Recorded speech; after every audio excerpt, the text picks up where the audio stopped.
In our last lecture we discussed about the electric flux. तो electric flux में हमने क्या क्या डिस्कस किया था। इलेक्ट्रिक फ्लक्स को हम डिनोट करेंगे, वो कौन से लेटर से डिनोट करेंगे, हम उसको डिनोट करेंगे हम फाई से। ठीक है, बेटर हम यहाँ पे बेस में ई लिख दें। ठीक है, इलेक्ट्रिक फ्लक्स। और मैथमेटिकल नोटेशन इसका क्या था, ई vector dot A vector, E vector dot A vector, ये इसका मैथमेटिकल नोटेशन था। ए वेक्टर अपने पास क्या था, एरिया वेक्टर। ठीक है, एरिया वेक्टर। तो एरिया वेक्टर डेफिनेटली अपने को किस टाइप के सरफेस से इलेक्ट्रिक फ्लक्स स्टडी करना होगा, जो जिसका बेसिकली 2 डायमेंशन ऑब्जेक्ट की हम बात कर सकते हैं। मतलब चलो 3 डायमेंशन ऑब्जेक्ट है, उसका तो एरिया होगा ही होगा, सरफेस एरिया होगा ही होगा, एटलीस्ट अपने पास 2 डायमेंशन होना ही चाहिए। यानी हम यदि बेसिकली बात करें, हम एक जो रोड है, ठीक है, यानी एक रोड की बात कर लें या फिर एक वायर की बात कर लें, इनके थ्रू हम इलेक्ट्रिक फ्लक्स को कैलकुलेट नहीं कर सकते। ठीक है, क्योंकि इनका जो हम थिकनेस है, इनको थिकनेस, इसका थिकनेस जो है वो नेग्लिजिबली स्मॉल मानते हैं as compared to its length. ठीक है, जैसा कि हमने रोड वाले केस में एक्सप्लेन किया था कि इसका एरिया ऑफ क्रॉस सेक्शन है। जैसे हम इस रोड की बात करते हैं, तो इस रोड में जो इसका एरिया ऑफ क्रॉस सेक्शन है, जो ये एरिया ऑफ क्रॉस सेक्शन और ये इसकी लेंथ है एल, तो एरिया ऑफ क्रॉस सेक्शन बहुत ही कम है as compared to its length. तो इसकी थिकनेस मतलब हम कंसीडर नहीं कर सकते, इसकी थिकनेस कंसीडर नहीं करेंगे तो इसके एरिया भी कंसीडर हम नहीं करेंगे।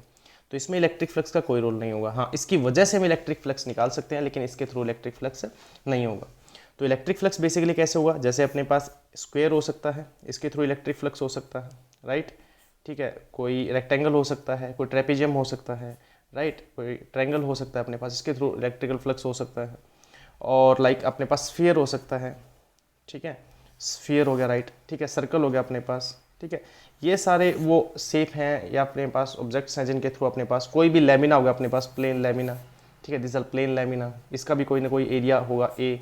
तो इनके थ्रू हम क्या निकाल सकते हैं, इनके थ्रू इलेक्ट्रिक फ्लक्स हम कैलकुलेट कर सकते हैं। और इलेक्ट्रिक फ्लक्स कैलकुलेट करने का तरीका अपने पास क्या है, उस सरफेस के ऊपर इलेक्ट्रिक फील्ड कितना है, ठीक है, और उसका एरिया वेक्टर कितना है, इन दोनों का यदि हम डॉट प्रोडक्ट करेंगे तो अपने पास क्या आ जाएगा, इलेक्ट्रिक फ्लक्स आ जाएगा। क्या आ जाएगा अपने पास, इलेक्ट्रिक फ्लक्स आ जाएगा। ओके, टेक्निकली इसका मतलब ई डॉट ए का और बताते हैं। अभी देखिए, यदि अपने पास यहाँ पे कोई चार्ज है, राइट, ये पॉजिटिव चार्ज हमने कंसिडर कर लिया और यहाँ पे हमने एक एरिया कंसिडर कर लिया। ठीक है, और इस एरिया को स्पेसिफिक पार्ट हम कंसिडर करेंगे। ठीक है, क्योंकि हर पार्ट पे जो इलेक्ट्रिक फील्ड लाइन है वो अलग अलग एंगल बनाएगी, तो अलग अलग पार्ट हम डिस्कस नहीं करेंगे, एक स्पेसिफिक पार्ट हम डिस्कस करेंगे। स्पेसिफिक पार्ट कैसे, देखिए यहाँ से कोई लाइन जा रही है, ये इलेक्ट्रिक फील्ड है, इलेक्ट्रिक फील्ड लाइन है, यहाँ से एंटर किया और यहाँ से इसको ये इसने लीव किया। ठीक है, अब अगली इलेक्ट्रिक फील्ड लाइन कुछ यहाँ पे है, यहाँ पे एंटर किया और यहाँ से अपने पास लीव किया।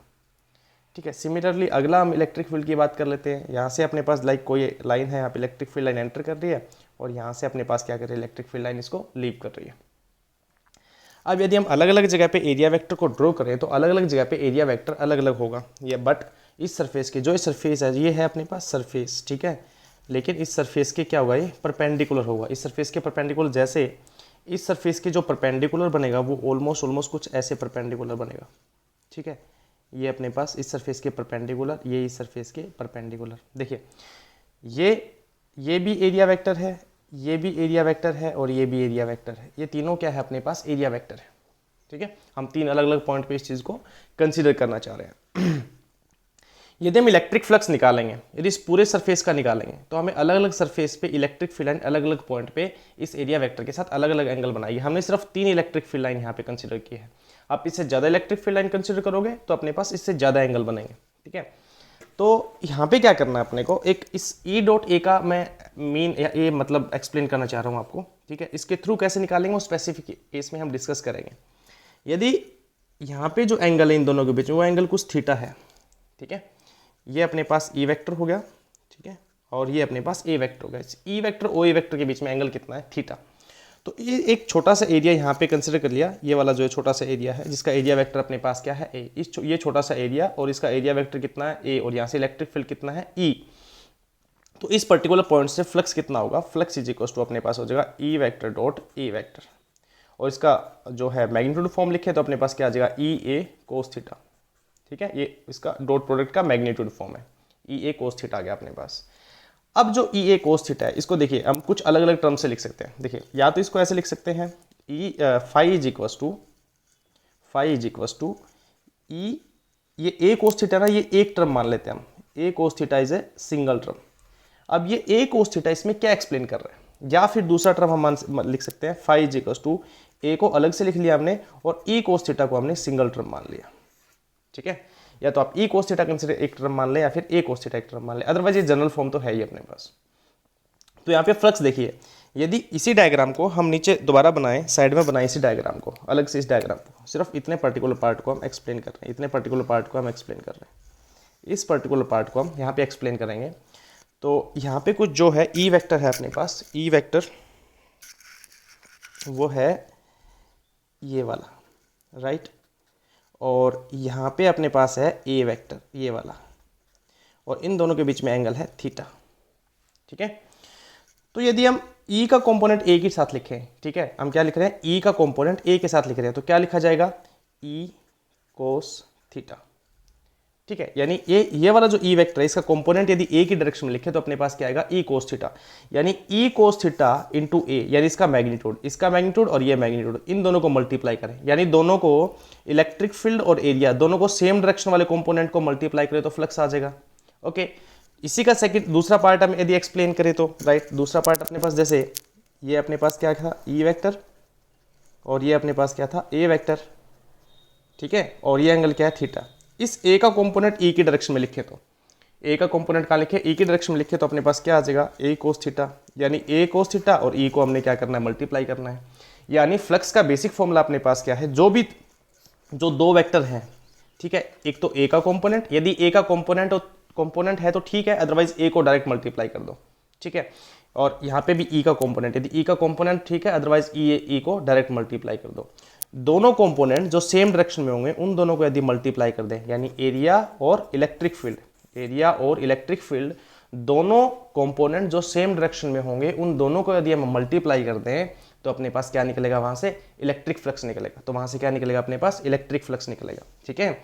तो बेसिक आप देखिए, यानी अब इस पॉइंट पे देखेंगे तो यहाँ पे एक एंगल अलग बन रहा है, इस पॉइंट पे देखेंगे तो एंगल अलग बन रहा है, तो उसके हिसाब से इस छोटे से एरिया का फ्लक्स आ जाएगा, इस पॉइंट पे इस छोटे से एरिया का फ्लक्स आ जाएगा, ठीक है। तो फ्लक्स बेसिकली क्या है, अपने पास एक कोई भी छोटा एरिया हमने ए कंसीडर कर लिया, उस छोटे एरिया से जो अपने पास number of electric field line pass हो रही है, ठीक है, number of electric field line pass हो रही है, उन number of electric field line को हमने क्या कहा, इलेक्ट्रिक फ्लक्स, उसको हमने क्या कहा, इलेक्ट्रिक फ्लक्स, ठीक है, number of electric field line, ठीक है, number of electric field line upon में टोटल एरिया, ठीक है, sorry into area, sorry total electric field line area ना, पर यूनिट एरिया को डिफाइन करेंगे ना इनटू एरिया, ठीक है। तो इलेक्ट्रिक फील्ड लाइन, सॉरी ये डेफिनेशन गलत हो गया यहाँ पे, number of electric field line तो ये बताएगा ना, ठीक है। तो electric field, total electric field into area, ठीक है, इलेक्ट्रिक फील्ड इनटू एरिया, और ये अपने पास क्या आएगा, number of electric field line, ठीक है, number of electric field line, ठीक है, number of electric field line अपने पास ये होगा। अब ज़्यादा number of electric field line, अब इसकी डेंसिटी की फॉर्म में देखते हैं। इसका हमने एक प्रॉपर्टी स्टडी किया था लास्ट टाइम। प्रॉपर्टी क्या था कि यदि density of electric field line gives the intensity of electric field, ठीक है, यानी density of electric field line give the density of electric field line will give the intensity of electric field. तो density of electric field line क्या था अपने पास, density of, यदि अपने पास एक छोटा सा एरिया ड्रॉ करें, ये एरिया अपने पास ए है, इसके अंदर से कितनी number of electric field line निकल रही है, राइट। तो इस एरिया से जितनी ज़्यादा इलेक्ट्रिक फील्ड लाइन होंगी, ठीक है, उतना ही ज़्यादा अपने पास क्या होगा, इलेक्ट्रिक फील्ड होगा। इसको हम एक्सप्लेन करने की कोशिश करते हैं। देखिए, phi flux is equal to अपने पास आया इलेक्ट्रिक फील्ड इनटू एरिया, ठीक है, इलेक्ट्रिक फील्ड इनटू एरिया। और यहीं पे यदि हम फाई की बात करें तो फाई अपने पास क्या है, फाई को हम लिख सकते हैं number of electric field line is equal to electric field equal into area. और यदि बेसिकली हम इलेक्ट्रिक फील्ड अपने पास ये है तो इलेक्ट्रिक फील्ड इंटेंसिटी ही, बेसिकली ई की बात करें तो ई इज इक्वल टू अपने पास क्या हो जाएगा, number of electric field line upon में एरिया। तो number of electric field line अपने पास किसके इक्वल आ गया, इलेक्ट्रिक फील्ड इंटेंसिटी के इक्वल आ गया कि नहीं आ गया। यानी फ्लक्स से हम देखें तो फ्लक्स से भी तो वही रिजल्ट आ रहा है, ठीक है, जो हमने इलेक्ट्रिक फील्ड लाइन की प्रॉपर्टी स्टडी की थी, यानी density of electric field line give the intensity of electric field. तो यहाँ पे देखिए number of electric field line upon में एरिया, तो ये भी अपने पास क्या है, डेंसिटी ऑफ इलेक्ट्रिक फील्ड, यानी ये वैल्यू जितनी ज़्यादा होगी ये वैल्यू भी उतनी ही ज़्यादा होगी। यानी हमने ये रिजल्ट जो निकाला, हमने ये कहाँ से निकाला, फ्लक्स से निकाला। ये रिजल्ट हमने कहाँ से कैलकुलेट किया, फ्लक्स से। और पहले हमने प्रॉपर्टी, जो इलेक्ट्रिक फील्ड लाइन की प्रॉपर्टी थी, उनकी प्रॉपर्टी को स्टडी किया, हमने अलग अलग पॉइंट पे एरिया ड्रॉ करके देखा, फिर हमने इलेक्ट्रिक फील्ड को क्या किया, जैसे कि यहाँ पे एक चार्ज है, चार्ज की ये अपने पास इलेक्ट्रिक फील्ड लाइंस है, ठीक है, ये सारी इलेक्ट्रिक फील्ड लाइंस है। और इन इलेक्ट्रिक फील्ड लाइंस पे हमने अलग अलग पॉइंट पे एरिया ड्रॉ करके देखा, जैसे इस पॉइंट पे एरिया ड्रॉ किया, इस पॉइंट पे एरिया ड्रॉ किया, इस पॉइंट पे एरिया ड्रॉ किया, है ना। सभी पॉइंट पे जो एरिया था वो एरिया तो सेम था, लाइक यहाँ भी एरिया ए है, ये भी एरिया ए है, ये भी एरिया ए है। फिर हमने चेक क्या किया इन तीनों जगह में से, इस पर्टिकुलर एरिया में से number of electric field line ज़्यादा कहाँ से हैं, ठीक है। तो जहाँ से ज़्यादा, यदि यहाँ से इलेक्ट्रिक फील्ड लाइन ज़्यादा होंगे तो इलेक्ट्रिक फील्ड क्या होगा, ये वाला ज़्यादा होगा, यानी इलेक्ट्रिक फील्ड इंटेंसिटी इस पॉइंट पे ज़्यादा होगा। और डेफिनेटली जैसे दूर होता जाएगा तो देखिए इनके बीच में जो गैप है वो बढ़ता जाएगा, ठीक है। यहाँ पे देखिए इन दोनों के बीच में गैप क्या है, कम है। और यहाँ पे देखिए गैप क्या हो गया, ज़्यादा हो गया, राइट। आप कैसे भी डायग्राम बनाएं, जैसे आप इससे रेडियली आउटवर्ड जाएंगे तो इनके बीच में जो गैप है वो बढ़ेगा। गैप बढ़ेगा मतलब दूर जाते जाते, जैसे इस चार्ज से इलेक्ट्रिक फील्ड लाइन दूर जाएंगी तो इनके बीच में क्या बढ़ेगा, गैप बढ़ेगा। और गैप बढ़ेगा तो इसका मतलब इलेक्ट्रिक फील्ड क्या हो रहा है, कमजोर हो रहा है, वीक हो रहा है। इलेक्ट्रिक फील्ड क्या हो रहा है, वीक हो रहा है। और जैसे हम नज़दीक आएंगे देखिए गैप कम होता जा रहा है, यानी पर यूनिट एरिया में, यदि हम इस पर्टिकुलर एरिया में देखें तो इस पर्टिकुलर एरिया में अपने पास क्या है, number of electric field line ज़्यादा होंगी as compared to this point, ठीक है। तो चार्ज से दूर हम कोई भी एरिया ड्रॉ करेंगे तो वहाँ पे इलेक्ट्रिक फील्ड लाइन डेफिनेटली अपने पास एक सिंगल चार्ज की वजह से क्या आएगी, कम आएंगी, ठीक है। और यदि नज़दीक उसके ड्रॉ करेंगे, चार्ज के नज़दीक ड्रॉ करेंगे तो इलेक्ट्रिक फील्ड लाइन क्या आएंगी, ज़्यादा आएंगी, ठीक है। तो वहाँ से अपने पास क्या होगा कि इलेक्ट्रिक फील्ड इंटेंसिटी जो है वो कम या ज़्यादा हम ये चेक कर सकते हैं। ओके तो electric, I think electric flux का कंसेप्ट है वो क्लियर होगा आपको। Phi is equals to electric flux is equals to E vector dot A vector, ठीक है। और E vector dot A vector की यदि बात करें, इसका स्केलर फॉर्म लिखें तो अपने पास, सॉरी इसका मैग्नीट्यूड फॉर्म लिखें तो अपने पास क्या हो जाएगा, ई ए कोस थीटा। और एक या तो हम लिख सकते हैं ई कोस थीटा इंटू ए, ठीक है, या फिर हम क्या लिख सकते हैं, ई ए कोस थीटा, राइट। तो ए कोस थीटा अपने पास अभी एक्सप्लेन किया था मैंने, ए कोस थीटा इलेक्ट्रिक फील्ड के लॉन्ग कंपोनेंट है, ई कोस थीटा एरिया के लॉन्ग कंपोनेंट है। दोबारा से आप डायग्राम को देखना चाहें तो देख सकते हैं इसको, देखिए इलेक्ट्रिक फील्ड के लॉन्ग कंपोनेंट ए कोस थीटा है और एरिया के लॉन्ग ई कोस थीटा कंपोनेंट है, ठीक है। आप इसको फिजिकली समझना चाहें, इसका फिजिकल मीनिंग समझना चाहें तो इसका फिजिकल मीनिंग ये है। ओके इलेक्ट्रिक फ्लक्स के बाद, इलेक्ट्रिक फ्लक्स यदि कंसेप्ट क्लियर हो जाता है अपना, तो इसके बाद अपने पास आता है एप्लीकेशन ऑफ फ्लक्स। अब अपने को इलेक्ट्रिक फ्लक्स की ज़रूरत क्या पड़ी, ठीक है। बेसिकली अपने पास इलेक्ट्रिक फ्लक्स की ज़रूरत क्या पड़ी हमें, इलेक्ट्रिक फ्लक्स की ज़रूरत ये थी कि एक साइंटिस्ट था, ठीक है, गॉस, ठीक है। आपको कहीं ये कोई और अलग प्रोनाउंसिएशन मिलेगा but basically sorry GAUSS Gauss, ठीक है। तो इसने क्या कहा, इसने कहा कि अपने पास इस फ्लक्स को यूज़ करके, इसने कहा, इस गॉस ने कहा इस फ्लक्स को यूज़ करके, जो हम टर्म फाई डिफाइन कर रहे हैं, इस फाई को यूज़ करके हम एक्सटेंडेड बॉडी का, जो भी अपने पास एक्सटेंडेड चार्ज्ड बॉडी है, उनका इलेक्ट्रिक फील्ड निकाल सकते हैं। यानी अब तक जो कूलम्स लॉ था वो क्या कह रहा था, वो क्या कह रहा था अपने पास कि अपने पास एक्सटेंडेड चार्ज बॉडी का जो हम इलेक्ट्रिक फील्ड निकाल रहे थे वो एक स्मॉल एलिमेंट चार्ज कंसीडर कर रहे थे, स्मॉल एलिमेंट चार्ज कंसीडर करके किसी डी पॉइंट पे उस स्मॉल एलिमेंट की वजह से निकाल रहे थे।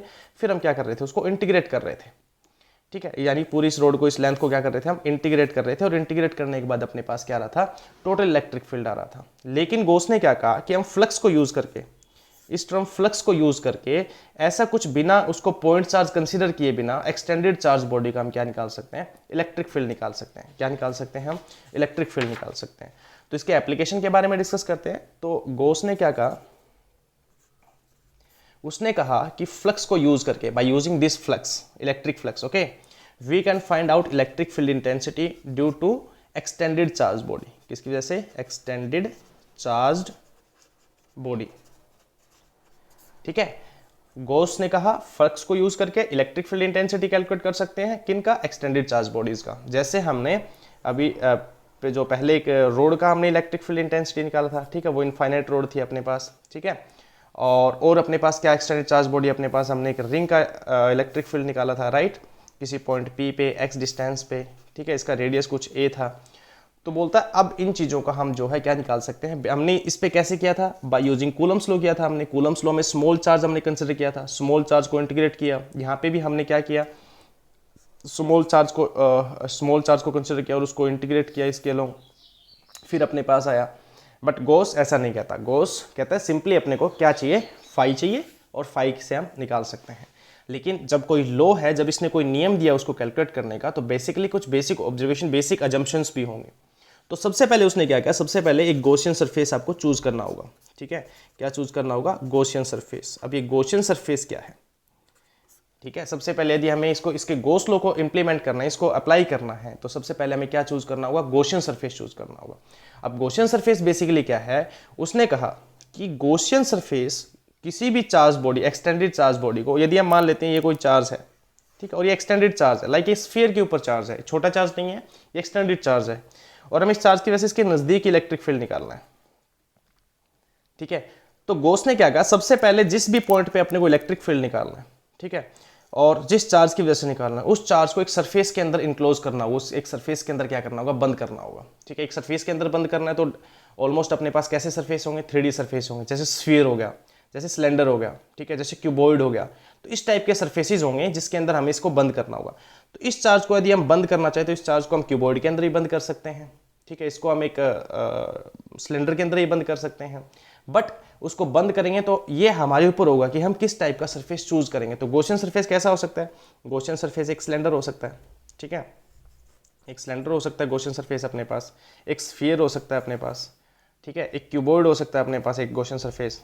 ठीक है, बट ये गॉसियन सरफेस कैसा चूज करना है, ये हमारे ऑलमोस्ट हमारे ऊपर डिपेंड है। वैसे तो गॉस ने कहा कि कैसा भी गॉसियन सरफेस आप यूज कर सकते हो, बट ये गॉसियन सरफेस चूज करना हमारी उसके ऊपर डिपेंड करता है, कैलकुलेशन पे डिपेंड करता है कि हमें कैलकुलेशन कैसे करनी है। हमें जब हम एक कैलकुलेशन करेंगे उसके बाद हमें समझ में आ जाए गॉसियन सरफेस कैसे रोल प्ले करेगा। तो इस चार्ज के ऊपर जो है हम एक गॉसियन सरफेस को ड्रॉ करते हैं, गॉसियन सरफेस को हम चूज करते हैं। तो देखिए चार्ज है अपने पास, ठीक है, इसके चारों जो गॉसियन सरफेस हम कंसिडर कर सकते हैं, एक स्फीयर यदि हम कंसिडर करें इसके चारों, ठीक है, एक स्फीयर है, ये स्फीयर जैसा लग नहीं रहा बट ये स्फीयर ही है। ठीक है, तो एक स्फीयर यदि कंसिडर करें तो स्फीयर कंडीशन क्या होगी स्फीयर की, जिस पॉइंट पे अपने को इलेक्ट्रिक फील्ड, ये पॉइंट पी है, इस पॉइंट पे अपने को इलेक्ट्रिक फील्ड निकालना है, किसकी वजह से, इस चार्ज की वजह से। और इस चार्ज से जिस पॉइंट का, उस पॉइंट का डिस्टेंस कोई भी हमने मान लिया x, ठीक है, जिस पॉइंट पे, यानी चार्ज अपने पास, वो चार्ज है, वो चार्ज क्या है, वो q है, और q चार्ज से x डिस्टेंस पे, ठीक है, q चार्ज से x डिस्टेंस पे पॉइंट अपने पास p, q चार्ज से x डिस्टेंस पे क्या पॉइंट अपने पास p, और P पॉइंट पे अपने को क्या कैलकुलेट करना है, इलेक्ट्रिक फील्ड इंटेंसिटी कैलकुलेट करना है। तो गॉस ने कहा कि उस पॉइंट के ऊपर ऐसा हम गॉसियन, उस चार्ज से और उस पॉइंट का जितना डिस्टेंस है वो रेडियस मान के हम क्या ड्रॉ कर देंगे, एक गॉसियन सरफेस ड्रॉ कर देंगे, एक ऐसा सरफेस के अंदर उसको इनक्लोज कर देंगे। ठीक है, और इस सरफेस के अंदर इनक्लोज करने के बाद हम क्या करेंगे, हम यहाँ से, अब ये हो गया गॉसियन सरफेस कंसीडर। अब यहीं पे यदि हम इसी चार्ज को इनक्लोज करें एक सिलेंडर के अंदर, ठीक है, यदि इसी चार्ज को हम इनक्लोज करें इसके अंदर, तो यहाँ से देखिए ये डिस्टेंस में भी हो सकता है बराबर हो, ठीक है, बट यहाँ से अपने पास वेरिएशन आ जाएगा। यानी कोई हमें कहे कि अपने पास लाइक हमें इस पॉइंट पे इलेक्ट्रिक फील्ड निकालना है, इस पॉइंट पे इलेक्ट्रिक फील्ड निकालना है, तो यहाँ पे हमारे पास क्या नहीं रहेगी, सिमिट्री नहीं रहेगी, सिमिट्री में वेरिएशन आ जाएगा। सिमिट्री में वेरिएशन कैसे आएगा, ये सिमिट्री का वेरिएशन कैसे डिसाइड करेंगे। अब मैं यहाँ पे इसका फ्लक्स वाला डायग्राम बनाता हूँ, ठीक है। तो यदि इसका हम फ्लक्स वाला डायग्राम बनाएंगे, इस चार्ज का फ्लक्स वाला डायग्राम बनाएंगे, तो इस चार्ज का फ्लक्स वाला डायग्राम क्या होगा अपने पास, ऐसे आउटवर्ड जाएगा,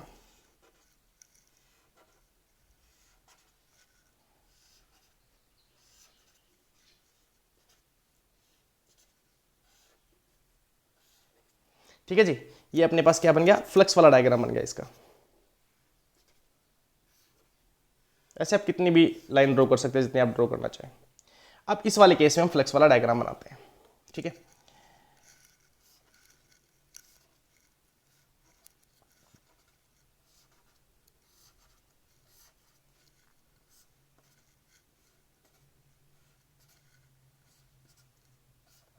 देखिए यदि आप इसको देख पा रहे हो, इसमें डिफरेंस आप देख पा रहे हो, तो जरा ध्यान से देखिए इसको कि जो इस स्फीयर है, अब इस स्फीयर का जो गॉसियन सरफेस हमने ड्रॉ किया, इस स्फीयर से, इस चार्ज से यहाँ तक, आप इस डायरेक्शन में देख लो, इलेक्ट्रिक फील्ड, चाहे आप यहाँ से यहाँ पे देख लो, चाहे यहाँ से आप देख लो, किसी भी डायरेक्शन में देख लो, हर डायरेक्शन में इलेक्ट्रिक फील्ड इंटेंसिटी इस पूरे स्फीयर के ऊपर क्या रहेगा, सेम रहेगा।